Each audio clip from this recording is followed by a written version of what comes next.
எழுத்தாளர் ஜெயமோகன் அவர்களின் கட்டுரை நவீன இந்தியாவை உருவாக்கியவர்கள் பாகம் 1.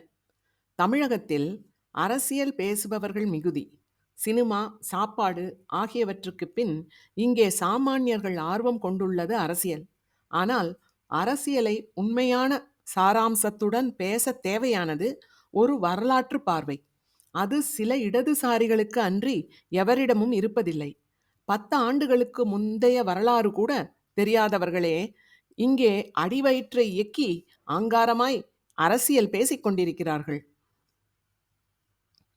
சில ஆண்டுகளுக்கு முன்பு திராவிட அரசியலில் எழுச்சியிலும் அண்ணாதுரை தலைமை வகித்த திமுகவின் வெற்றியிலும் எம்ஜிஆருக்கு உள்ள பங்கை பற்றி எழுதிய போது எனக்கு உண்மையிலேயே அதிர்ச்சியும் கொந்தளிப்பும் அடைந்து எழுதப்பட்ட பல கடிதங்கள் வந்தன. அவர்களுக்கு எந்த வரலாறும் தெரியவில்லை. ஆகவே கூலி இதழாளர்களை வைத்து எந்த வரலாற்றையும் எழுதி நிறுவிவிடலாம் என்ற எண்ணம் அரசியலாளர்களுக்கு வருகிறது. இந்த வரலாற்று அழிப்பு இருமுனை கொண்ட கத்தி.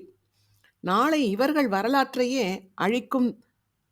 தமிழகத்தில் காங்கிரசின் வரலாற்றை பாடப்புத்தகங்கள் உட்பட அனைத்திலும் அழித்து கல்வித்துறையை ஊடுருவி தங்கள் சொந்த புனைவு வரலாற்றை நிறுவிய திராவிட இயக்கத்தவர்கள் இன்று இந்துத்துவர்கள் அதே தாங்கள் செய்யும் பொழுது ஐயையோ வரலாறு வரலாறு என்று பதறுகிறார்கள். இந்திய வரலாற்றின் மேல் பெருந்தாக்குதல் நிகழும் காலம் இது.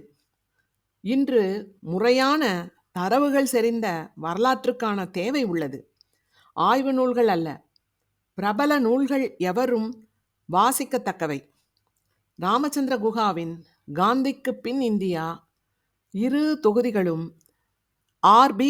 சாரதி மொழியாக்கத்தில் கிழக்கு பதிப்பக வெளியீடுகளாக வந்துள்ளன. தமிழில் முக்கியமான நூல்கள் அவை பரவலாக படிக்கப்பட்டன. அவ்வரிசையை சேர்ந்த நூல் ராமச்சந்திர குஹாவின் நவீன இந்தியாவின் சிற்பிகள்.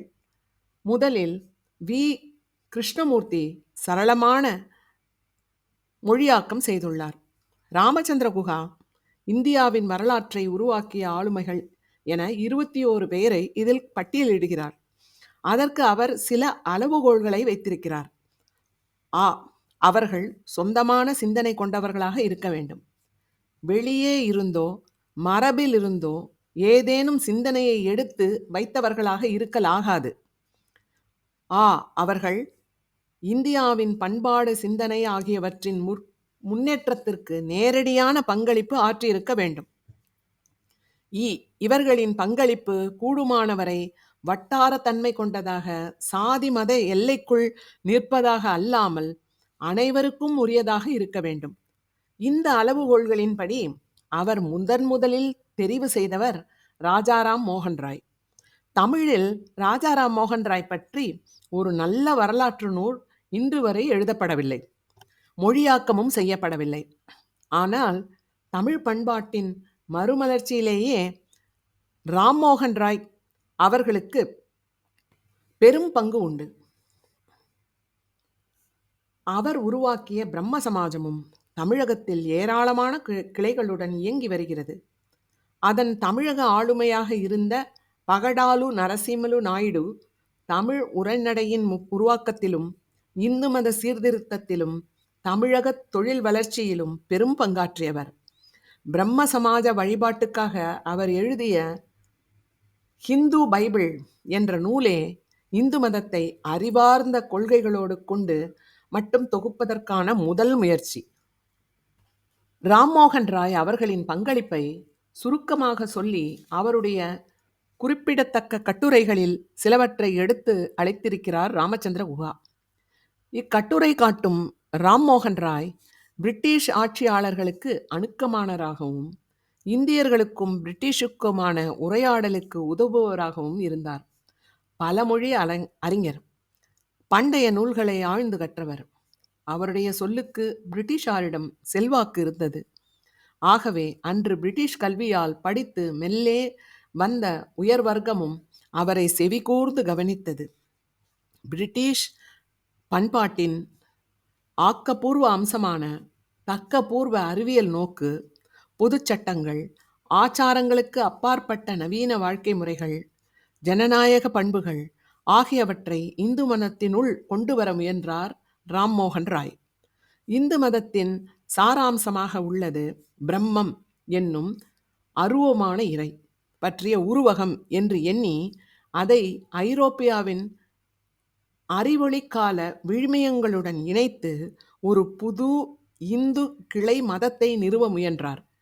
இந்நூலில் உள்ள ஒரு கட்டுரையில் பிரிட்டிஷாரார் இந்தியர்களுக்கான கல்வியை அளிக்கும் பொறுப்பை இங்கிருக்கும் பாரம்பரிய கல்வி அமைப்புகளுக்கு கொடுப்பதற்கு எடுத்த முடிவை மிக கடுமையாக கண்டித்து மன்றாடுகிறார் ராம்மோகன் ராய். இந்துக்களுக்கு இன்று தேவை சம்ஸ்கிருத கல்வி அல்லது சாஸ்திர கல்வி அல்ல. அந்த யுகம் முடிவுற்று விட்டது.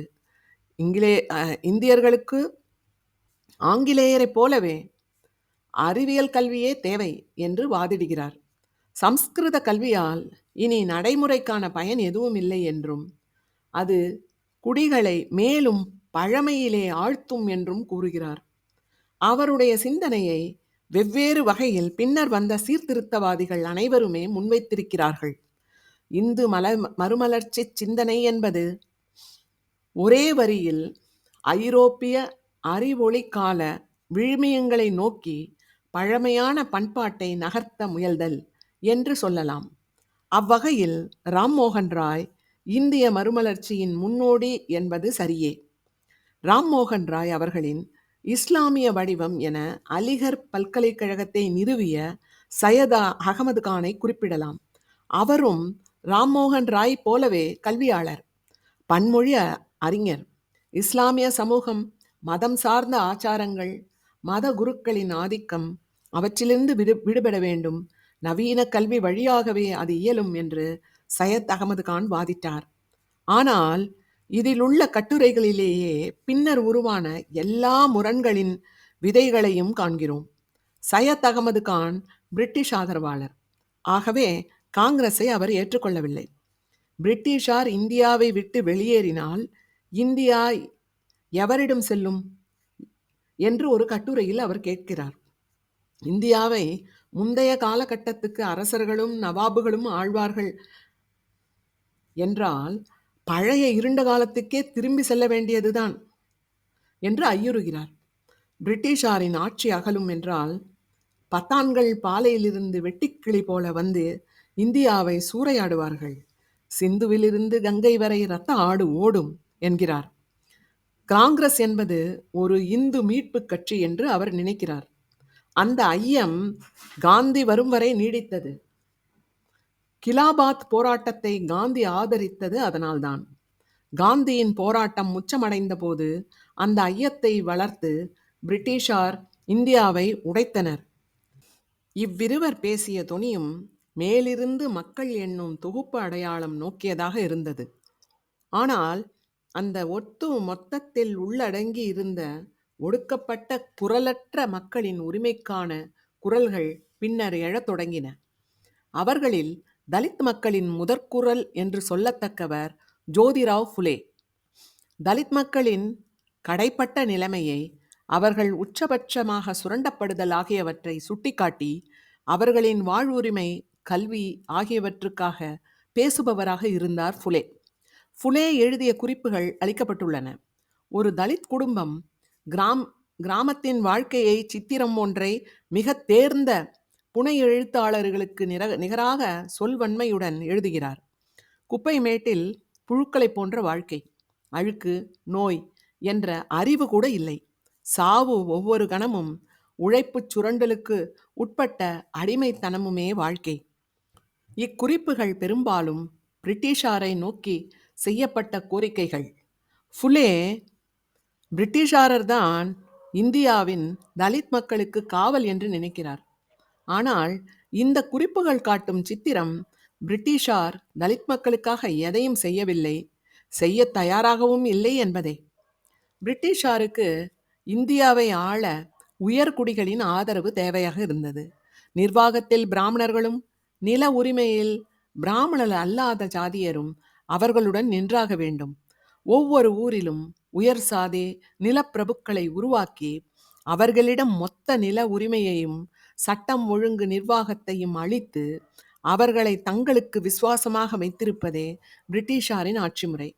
அந்த உள்ளூர் பிரபுக்களின் கொடிய சுரண்டல், அடிமை முறை பற்றிதான் புலே சொல்கிறார். பிரிட்டிஷாரிடம் முறையிடுகிறார்.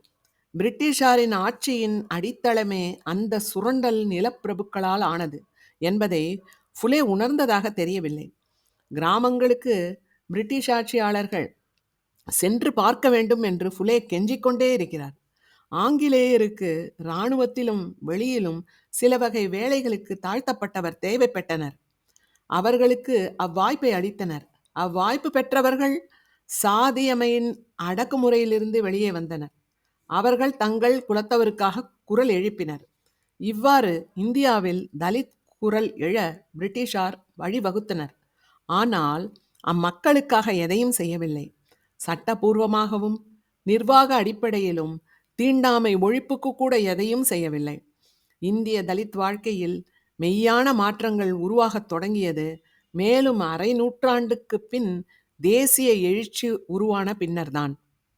இன்னொரு ஒடுக்கப்பட்ட வர்க்கம் பெண்கள். அவர்களுக்காக குரல் கொடுத்தவர் தாராபாய் ஷிண்டே. ஆனால் தாராபாய் ஷிண்டே சேவை என எதையும் செய்யவில்லை. அவருடைய எழுத்துக்களை பெண்களோ அக்காலத்து செயற்வீரர்களோ படிக்கவும் இல்லை. அவருடைய குறிப்புகள் ஒரே ஒரு நூலை ஆங்கிலத்தில் எழுதினார். அவ்வளவுதான். அப்படியென்றால் அவர் தாராபாய் ஷிண்டேவை ஏன் தேர்வு செய்தார்? பெண்ணுக்காக பேசிய முதல் பெண் நிலைவாதி என அவர் தாராபாய் ஷிண்டேயை மதிப்பிடுகிறார். தாராபாய் ஷிண்டே அன்றைய பெண்களின் கீழ்நிலையை விரிவாக சித்தரிக்கிறார். கல்வியறிவு, உலகப் பழக்கம் ஆகியவை பெண்ணுக்கு மறுக்கப்படுகின்றது. அதன்பின் அவளுக்கு கல்வி அறிவுக்கோ உலகப் பழக்கத்திற்கோ தகுதியில்லை என்பது திரும்ப திரும்ப சுட்டி காட்டப்படுகிறது. தாராபாயின் எழுத்துகள் கூர்மையான அங்கதமும் சீற்றமும் கொண்டவை. இந்திய ஆண்கள் மட்டும் அப்படி என்ன கல்வி அறிவும் உலகியல் திறனும் கொண்டவர்களா என்ற கேள்வியை அன்றைய சூழலில் வைத்து பார்த்தால் உண்மை என்றே உணரலாம். குஹா இந்திய மறுமலர்ச்சியின் சிந்தனை விதைகளை உருவாக்கியவர்கள் என இந்நால்வரையும் காட்டி அவற்றை முளைக்க வைத்தவர்கள் என இருவரை எடுத்து சொல்கிறார். கோபாலகிருஷ்ண கோகலே, பாலகங்காதர திலகர். ஒவ்வொருவருக்கு ஒருவர் மாறுபட்டவர்கள். பின்னாளில் காங்கிரஸில் உருவான மிதவாதி தீவிரவாதி என்னும் இரு பிரிவினைக்காக ஆதாரமான கொள்கைகளை உருவாக்கியவர்கள். இவர்களில் கோகலே அடிப்படையில் ஆசிரியர். பிரிட்டிஷ் ஆட்சியின் நலம் நாடும் நோக்கு மேல் நம்பிக்கை கொண்டவர். பிரிட்டிஷ் ஆட்சியின் கல்வி கொடை, நிர்வாக உருவாக்கம் ஆகியவை சிறப்பானவை என்று நம்பியவர். அதே சமயம் பிரிட்டிஷ் ஆட்சி ஒடுக்குமுறைத்தன்மை கொண்டது என்பதையும் எண்ணினார். கோகலேவுக்கு ஐரோப்பாவில் ஜனநாயக விழுமியங்கள் மீது ஆழ்ந்த நம்பிக்கை இருந்தது. இந்தியாவில் கல்வி பரவலாக ஆகி அந்த ஜனநாயக விழுமியங்கள் அறிமுகமாகி மெல்ல மெல்ல இந்தியர்களே இந்தியாவை ஆளும் நிலை வரவேண்டும் என்று நினைத்தார். ஜனநாயகத்துக்கான போராட்டம் என்பது ஜனநாயக முறைப்படியே நடக்க வேண்டும் என்று நம்பினார். கோகலே இளம் மாணவர்களிடையே நிகழ்த்திய உரை ஒன்றை குஹா எடுத்து அளித்திருக்கிறார். அதில் ஐரோப்பாவின் சிறப்பு என்ன என்பதை சுட்டிக்காட்டுகிறார். அங்கே மாபெரும் கல்வி நிலையங்கள் உருவாகி கல்வி பரவலாக அளிக்கப்படுகிறது. அங்கிருந்து சிந்தனையாளர்கள், எழுத்தாளர்கள், தலைவர்கள் உருவாகிறார்கள். ஆனால் அதைவிட முக்கியமானது தன் ஜனநாயக உரிமை, தன் ஜனநாயக கடமை ஆகியவற்றை உணர்ந்த சாதாரண குடிமகன் உருவாகி வந்திருக்கிறான். அவனே எதிர்கால குடிமகன் என்கிறார் கோகலே. அவர் உருவாக்க விரும்பிய மாற்றம் என்பது இதுதான். நேர்மாறாக திலகர் பாரம்பரியத்தை நோக்கி திரும்பினார். எல்லா விழுமியங்களும் இங்கு ஏற்கனவே இருந்தன. அவை அழிக்கப்பட்டன. அவற்றை மீட்டெடுக்க வேண்டும் என்னும் பழமைவாத நோக்கு கொண்டிருந்தார். பழைய இந்து முறைகளை பயன்படுத்தி இந்துக்களை ஒருங்கிணைக்க முயன்றார். அதன் பொருட்டே அவர் பிள்ளையார் ஊர்வலம் என்னும் திருவிழாவை உருவாக்கினார். இந்தியா பிரிட்டிஷாரிடமிருந்து உடனே விடுதலை பெற வேண்டும், இந்தியர்களுக்கு தங்கள் பொற்காலத்தை மீட்டெடுக்க தகுதி உண்டு என்று நினைத்தார். சுதந்திரம் எனது பிறப்புரிமை என்று முழக்கமிட்டவர். பர்மாவில் 7 ஆண்டுகள் சிறைவாசம் முடிந்து மீண்டபொழுது சற்று மென்மையாகி நிபந்தனைக்கு உட்பட்ட தன்னாட்சிக்காக குரல் எழுப்பினார்.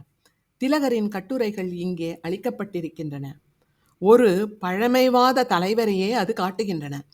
ஜனநாயகம், மானுட சமத்துவம், மானுட உரிமைகள் ஆகியவற்றை அவர் ஏற்றுக்கொண்டிருப்பதாக தெரியவில்லை.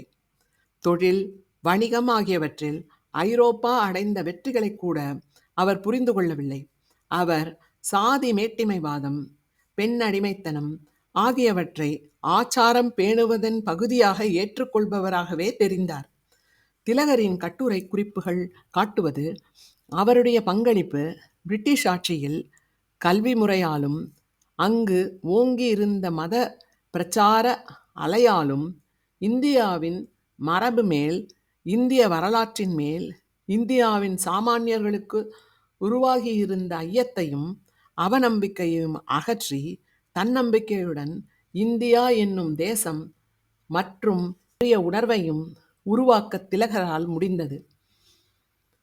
அவர் விமர்சனமில்லாத பழமை வழிபாட்டை மேற்கொள்கிறார். தமிழ்நாட்டு சீர்திருத்தவாதிகளான பாரதியும் வ.உ. சிதம்பரம் பிள்ளை, வ.வே.சு. ஐயர் போன்றவர்கள் திலகரை தலைமையாக ஏற்றனர் என்றாலும் அவர்கள் திலகரின் ஆச்சாரவாதத்தை ஏற்றுக்கொள்ளவில்லை. இந்திய பண்பாடு சார்ந்த பெருமிதத்தை மட்டுமே எடுத்துக்கொண்டனர். விமர்சன நோக்குடன் மரபை அணுகினர். பெண்ணுரிமை, மானுட சமத்துவம் ஆகியவற்றையே முன்னிறுத்தினர். இந்நூல் அடுத்து காந்தியை நோக்கிச் செல்கிறது. 500 பக்கமுள்ள இந்த நூலில் முதல் 200 பக்கங்களுக்குள் குஹா இந்தியாவின் எழுச்சியை உருவாக்கிய அடிப்படையான கருத்துக்களை முழுமையாகவே அடையாளப்படுத்திவிட்டார். இத்தெரிவை நிகழ்த்தி சுருக்கமாக குறிப்புகள் வழியாக இந்த சித்திரத்தையும் அளித்திருப்பது இந்நூல் தமிழில் சமீபத்தில் வந்த சிறந்த அறிவியல் வரலாற்று நூல்களில் ஒன்றாக ஆக்குகிறது. அரசியலின் அடிப்படைகளை, இந்தியாவின் பண்பாட்டு மலர்ச்சி மற்றும் அரசியல் உருவாக்கத்தின் பரிணாமத்தை அறிய விரும்புபவர்களுக்கான அரிய ஆவணம் இது. கட்டுரை தொடரும்.